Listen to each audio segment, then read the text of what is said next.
മലയാളത്തിൻ്റെ ഇതിഹാസം നസീർ സാറിൻ്റെ ഓർമ്മകളിൽ അദ്ദേഹം നമ്മെ വിറ്റ് പോയിട്ട് 36 വർഷം. അദ്ദേഹത്തിൻ്റെ ഓർമ്മകൾ മദ്രാസ് നഗരത്തിലെ number 3 Lynwood avenue, lady Madhavan Nair colony, Madras 34-ൽ അദ്ദേഹത്തിൻ്റെ മനോഹരമായ മസ്ജിദിലേക്ക് ഞാൻ ചെല്ലുന്നു. രാവിലെ അദ്ദേഹത്തെ കാണാൻ പോർട്ടിക്കോയിൽ അദ്ദേഹത്തിൻ്റെ ഇഷ്ടവാഹനം ബെൻസ് കാർ TMX 207 കിടക്കുന്നത് കണ്ടപ്പോൾ എനിക്ക് സാർ അവിടെ കൊണ്ടുവന്ന് ഉറപ്പായി. എന്നെ കണ്ട ഉടൻ എസ് സാർ ഇറങ്ങി വന്ന് എന്നെ സ്വീകരിച്ച് സംസാരിച്ചു.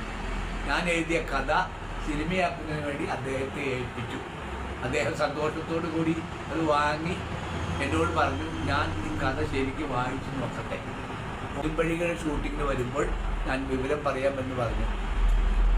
അദ്ദേഹം പറഞ്ഞു, നമുക്ക് ഇന്ന് ഈ ഗാനം മറക്കുമോ എന്ന സിനിമയുടെ ഡബ്ബിംഗ് ആണ്, നമുക്ക് അങ്ങോട്ട് പോകാമെന്ന് പറഞ്ഞ് ഞങ്ങൾ പ്രസാദ് ലാബിലേക്ക് പോയി. വൈകിട്ട് ഡബ്ബിംഗ് കഴിഞ്ഞാണ് ഞങ്ങൾ പിരിഞ്ഞു പോയത്.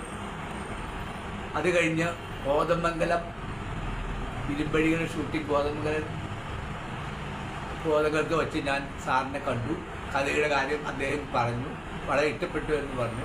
ഒരു പ്രൊഡ്യൂസറും ശരിയായിട്ടുണ്ട്, എത്രയും വേഗം നമുക്ക് ആ കാര്യം ശരിയാക്കാമെന്ന് പറഞ്ഞ് ഞങ്ങൾ പിരിഞ്ഞുപോയി. എൻ്റെ ഭാഗ്യക്കേട് കൊണ്ട് എന്തോ എൻ്റെ സ്വപ്നം പൂവണിഞ്ഞില്ല.